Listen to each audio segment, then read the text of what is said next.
దేవుని సంపన్న గుణాలు నీలో అలవర్చుకోవాలి. ఎలా తెలుసా?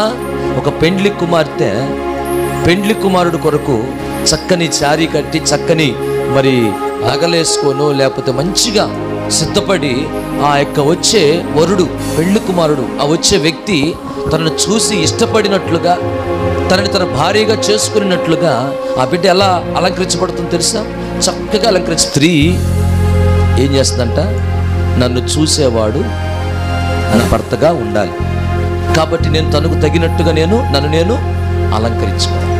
దయగల దేవుడి రచనలో నీ కన్నీటిని సంతోషంగా మార్చాలంటే, నిన్ను వెంటాడుతున్న శాపము పాపాన్ని దాన్ని విరగొట్టాలంటే, దురాత్మ శక్తులు నిన్ను విడిపించి నీకొక విలువైన ఘనమైన జయ జీవితాన్ని దేవుడు నీకు ఇవ్వాలంటే నిన్ను నువ్వు రూపుదిద్దుకోవాలి, నిన్ను నువ్వు కట్టుకోవాలి, నిన్ను నువ్వు సరి చేసుకోవాలి.